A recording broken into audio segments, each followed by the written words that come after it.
News, सच जरूरी है। नमस्कार दर्शकों, मैं मयूरी और आप देख रहे MNS न्यूज टीवी। ब्रेक के बाद स्वागत है आपका देश प्रदेश की खबरों में। एक नजर डालते हैं आज की हेडलाइंस पर। पीएम मोदी के करीबी अधिकारी बने दिल्ली जल बोर्ड के CEO।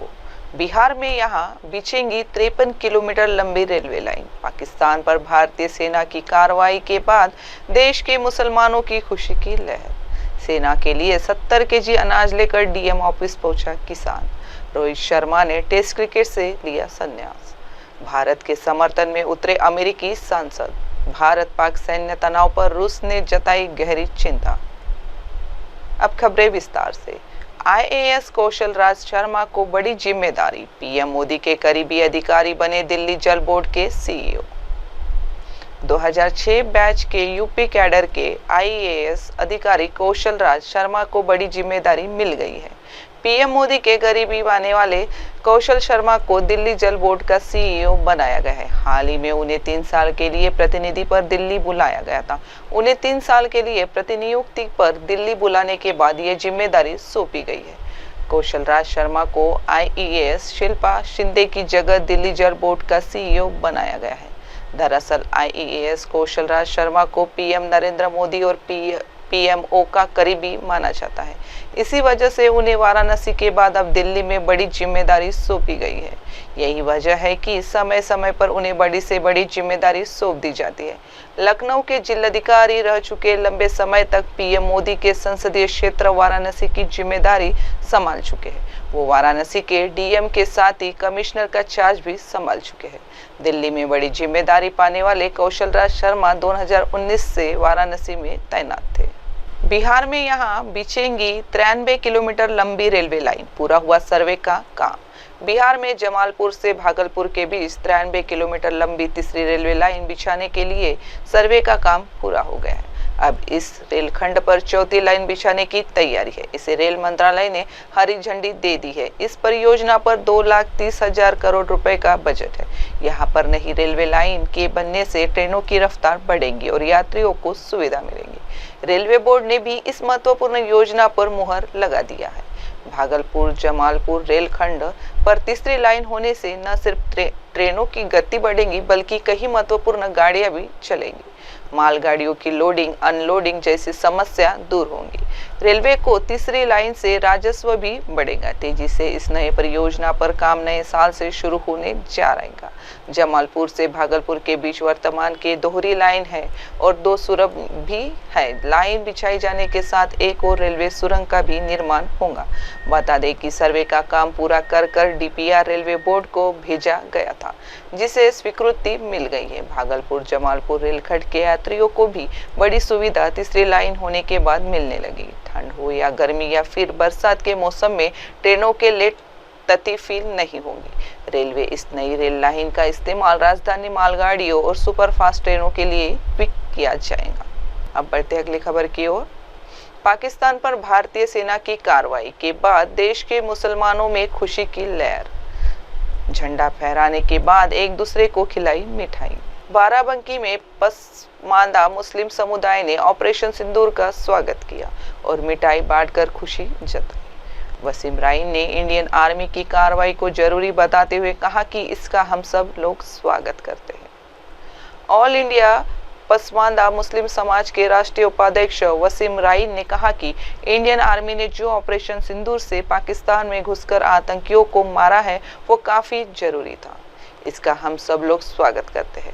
उन्होंने पहलगाम में हुए आतंकी हमले के बाद किए गए ऑपरेशन सिंदूर की सराहना की। इस अवसर पर लोगों ने एक दूसरे को गले मिलाकर बधाई दी। यह कार्रवाई देश की एकता और अखंडता को दर्शाती है।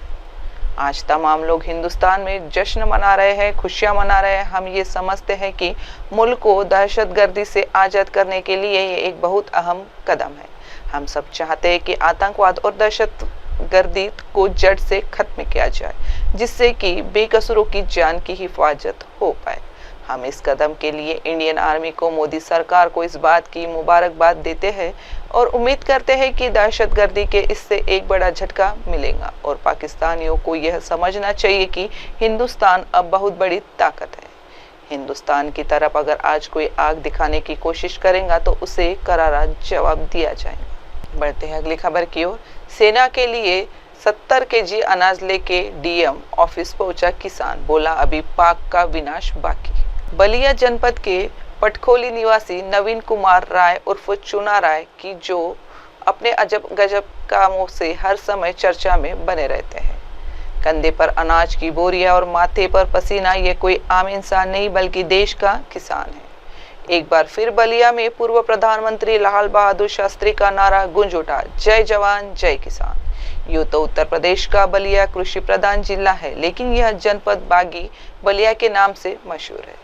नवीन कुमार राय ने बताया कि वह फिलहाल में 70 केजी अनाज बॉर्डर पर लड़ाई लड़ रहे सैनिकों के लिए लाए हैं और इस अनाज को वह बलिया डीएम के नेतृत्व में सैनिकों को भेजना चाहते। उनकी इस अपील को सिटी मजिस्ट्रेट ने स्वीकार किया। नवीन को भारत के सैनिकों पर बड़ा गर्व है। ऑपरेशन सिंदूर के इस कामयाबी को लेकर के नवीन भावुक है, मोदी को खूब धन्यवाद दे रहे हैं। नवीन का कहना है कि देश में जब संकट पड़ा है तो किसान की जरूरत पड़ी है। केवल ये अनाज नहीं बल्कि जरूरत पड़ने पर घी, तेल, सांग और सब्जी भी सैनिकों के लिए ये सभी किसान भेजेंगे। कहा कि जरूरत पड़ने पर अपनी बीवी के रखे गहने भी बेचकर सैनिकों की मदद करूंगा। बढ़ते अगली खबर की ओर। रोहित शर्मा ने टेस्ट क्रिकेट से लिया संन्यास, इंस्टाग्राम पर साझा कर दी जानकारी। भारत के टेस्ट और वनडे कप्तान रोहित शर्मा ने टेस्ट क्रिकेट से संन्यास ले लिया है। उन्होंने इंस्टाग्राम पर स्टोरी शेयर करते हुए ये जानकारी दी और सबको शुक्रिया कहा। रोहित ने अपने 280 नंबर के टेस्ट कैंप की फोटो के साथ लिखा, मैं सबको साझा करना चाहता हूँ कि मैं टेस्ट क्रिकेट से संन्यास ले रहा हूँ। अपने देश के लिए सफेद जर्सी में प्रतिनिधित्व करना मेरे लिए सम्मान की बात है। इतने सालों तक मुझे समर्थन और प्यार देने के लिए आप सबका शुक्रिया। मैं वनडे फॉर्मेट खेलना जारी रखूंगा। रोहित ने भारत के लिए 47 टेस्ट मैच की 116 पारियों में 40.97 की औसत से 7,538 रन बनाए, जिसमें 12 शतक और 18 अर्धशतक शामिल है। उन्होंने 2024 में विश्व कप जीत के बाद T20 अंतर्राष्ट्रीय क्रिकेट से संन्यास लिया था और हाल ही में भारत के लिए वनडे में चैंपियनशिप ट्रॉफी भी जीती थी। हालांकि पिछले साल उनका टेस्ट क्रिकेट में प्रदर्शन कुछ खास नहीं रहा था। बांग्लादेश और न्यूजीलैंड के खिलाफ घरेलू सीजन में सिर्फ एक अर्धशतक बनाने के बाद जब वह ऑस्ट्रेलिया गए तो वहां भी उनके बल्ले से रन नहीं निकले और कप्तान होते हुए भी उन्हें खुद को एक मैच से बाहर बैठाना पड़ा। कुल मिलाकर उन्होंने पिछले सीजन 8 टेस्ट मैचों में सिर्फ एक अर्धशतक और 10.93 की औसत से रन बनाए थे और कप्तान के रूप में उन्होंने न्यूजीलैंड और ऑस्ट्रेलिया के खिलाफ सीरीज हार मिली थी। अगर कप्तान की बात की जाए तो उन्होंने कुल 24 टेस्ट मैचों में भारत की कप्तानी की, जिसमें उन्हें 12 में जीत 9 में हार मिली, जबकि 3 टेस्ट मैच ड्रॉ रहे। अब बढ़ते अगली खबर की ओर। भारत के समर्थन में उतरे अमेरिकी सांसद, पाकिस्तान से लोकतंत्र बहाल करने की अपील।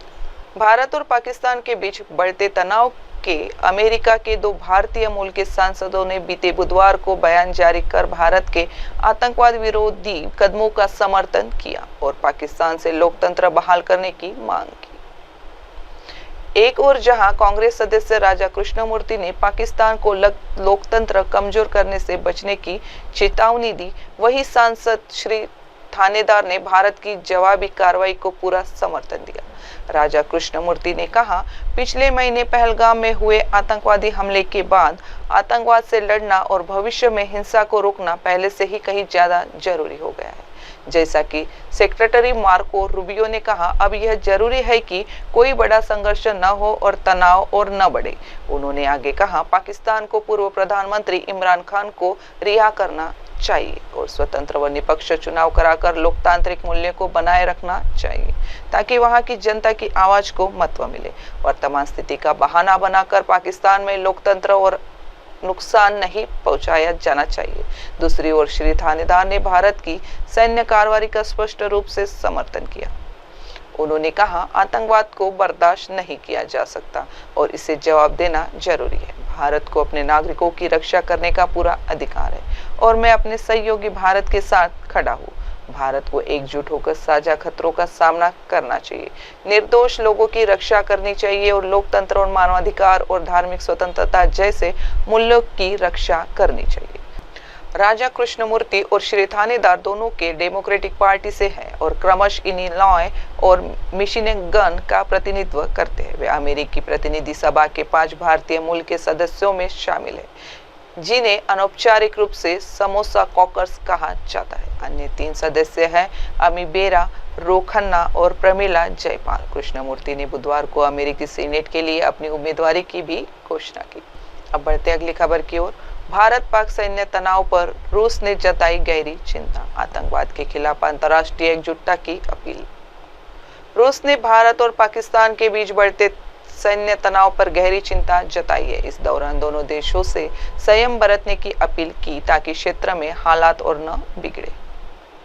यह बयान रूस की विदेश मंत्रालय की प्रवक्ता मारिया जखारोवा ने बुधवार को प्लेटफॉर्म एक्स पर जारी किया। उन्होंने कहा, पहलगाम में हुए आतंकवादी हमले के बाद भारत और पाकिस्तान के बीच सैन्य तनाव बढ़ गया है, जिसे लेकर हम गहराई से चिंतित हैं। हम दोनों देशों से आग्रह करते हैं कि वे संयम बरतें और क्षेत्रीय स्थिरता बनाए रखें। रूस ने आतंकवाद के सभी रूपों की कड़ी निंदा की और इस वैश्विक खतरे के खिलाफ अंतर्राष्ट्रीय सहयोग की आवश्यकता पर बल दिया। जखारोवा ने कहा, रूस आतंकवाद के हर रूप का विरोध करता है और अंतर्राष्ट्रीय समुदाय के एकजुट प्रयासों की आवश्यकता को महसूस करता है। रूस ने उम्मीद जताई कि भारत और पाकिस्तान आपसी मतभेदों को शांतिपूर्व और कूटनीतिक माध्यमों से सुलझाएंगे। जखारोवा ने कहा, हम आशा करते हैं कि नई दिल्ली और इस्लामाबाद के बीच मतभेद शिमला समझौता और लाहौर घोषणा के आधार पर द्विपक्षीय प्रयासों से हल होंगे। वहीं फ्रांस ने भी 22 अप्रैल को पहलगाम में हुए आतंकवादी हमले की निंदा की और भारत के साथ अपनी एकजुटता दिखाई। भारत में फ्रांस की दूतावास ने सोशल मीडिया प्लेटफॉर्म एक्स पर लिखा, फ्रांस भारत के साथ है और आतंकवादियों समूह के खिलाफ उसकी लड़ाई का समर्थन करता है। पहलगाम हमले के बाद भारतीय सशस्त्र बलों ने बुधवार सुबह ऑपरेशन सिंदूर के तहत पाकिस्तान और पाकिस्तान अधिकृत कश्मीर में आतंकी ठिकानों पर कार्रवाई की। अब वक्त हो चुका है एक छोटे से ब्रेक का। देखते रहिए MNS न्यूज टीवी। नमस्कार। आप देख रहे हैं MNS न्यूज, सच जरूरी।